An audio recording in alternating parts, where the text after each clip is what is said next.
मैं सबसे पहले शुक्रिया अदा करना चाहूँगा प्रिंसिपल सर का, वाइस प्रिंसिपल सर का और सर का कि यहाँ पर बोलने का मौका दिया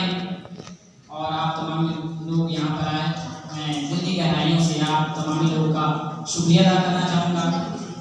और अपनी बात का आगाज़ शेरों के साथ करना चाहूँगा कि बड़ी मुद्दत के बाद दुआओं में असर आया है, बड़ी मुद्दत के बाद दुआओं में असर आया है। आप लोग जब से यहाँ पर आए हैं ऐसा लगता है कोई नया चांद ज़मीन पर आया।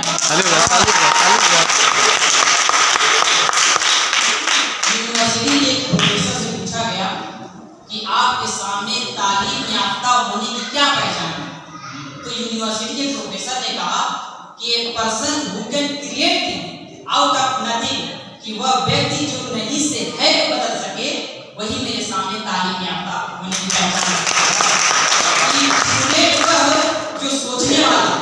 स्टूडेंट वो है जो विचार करने वाला, स्टूडेंट वो है जो तख्लीक करने वाला हो, कुछ क्रिएट करने वाला हो, कुछ रचनात्मक हो, वो निर्णय लेने वाला हो। मैं अभी सैजना मार्केट में जैकेट खरीद रहा था, तो एक शख्स मेरे बगल में था, वो जैकेट का निर्णय ले पा रहा था कि कौन सा जैकेट मुझे लेना चाहिए था। तो ये स्टूडेंट की क्वालिटी होनी चाहिए कि वो निर्णय ले सके मुझे क्या करना है क्या नहीं करना है। एक लड़की थी 19 साल की, उसकी ख्वाहिश ये थी, उसकी तमन्ना ये थी कि वो बहुत मशहूर होना चाहती थी, लेकिन अब 19 साल की उम्र में उस लड़की को पैरालाइज हो गया, जिसको आम भाषा में लकवा कहा जाता है। अब इस सिचुएशन में न उसके हाथ काम करते थे, न पाँव काम करते थे, बॉडी के कोई पार्ट्स नहीं काम करते थे, सिवाय उसकी आंखें काम करती थी और उसका दिमाग चलता था। अब इस सिचुएशन में उसने एक किताब पढ़ी, उस किताब का नाम है लॉकडाउन और उस लड़की का नाम है जूडी मोजास्की। अब आप लोग सोच रहे होंगे जब उसके हाथ नहीं काम कर रहे हैं, पाँव नहीं काम कर रहे हैं, जिसम के कोई आज़ा पार्ट्स नहीं काम कर रहे हैं, तो उसने किताब कैसे लिखी? तो उसके फैमिली वाले, उसके फैमिली मेंबर अल्फाबेट सामने लाते, अगर ए को सिलेक्ट करना है तो आंखें खोले, बी को पास करना है तो आंखें बंद करें, सी को सिलेक्ट करना है तो आंखें खोले, डी को पास करना है तो आंखें बंद करें। इस तरीके से अल्फाज बने, अल्फाज से जुमले बने और जुमलों से किताब बनी। उस किताब का नाम लॉकडाउन, और वो किताब इतनी बिकी कि वो लड़की भी मशहूर हो गई और वो किताब पूरी दुनिया में पेश की। और मेरे बताने का मकसद ये है कि उस किताब के कवर पर जो जुमला लिखा हुआ था वो बहुत ही जबरदस्त जुमला था। आज आप लोग जब घर पर जाइएगा, अपने बेड पर सोइएगा तो सोचिएगा उस लड़की ने लिखा, focus on what you have in life rather than complain about what you don't have in life. Learn how to best utilize what you have in life, you will be successful. वो कहती है कि इस पर गौर ना करो कि तुम्हारे पास क्या नहीं है, इस पर गौर करो कि तुम्हारे पास क्या है, और जो है उसे इस्तेमाल करने का तरीका सीख लो, ढंग सीख लो, you will be successful, तुम कामयाब हो जाओगे।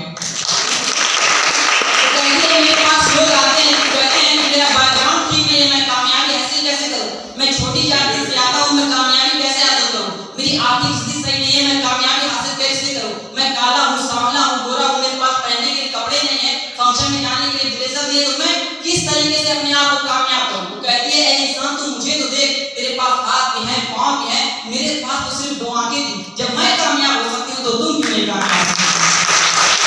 तो हमें इस पर गौर करने की जरूरत है। हमारे पास जो संसाधन मुहैया हैं, जो हमारे पास सुविधाएं हैं,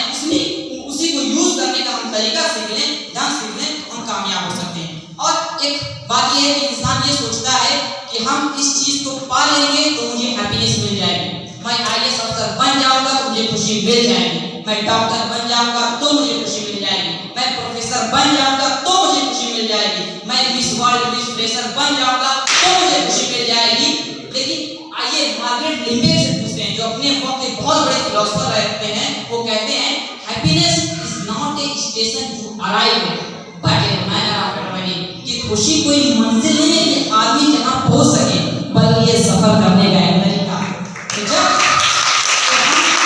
तो हम जिस लम्हे में हैं, जिस मोमेंट में हैं, उसमें खुशी हासिल करें, उसमें हमको खुश रहना चाहिए, क्योंकि जो खुश होता है वो अमल करता है, और जो अमल करता है वो बामुराद होता है, और जो बामुराद होता है वो जिंदगी बहुत कामयाब होता है।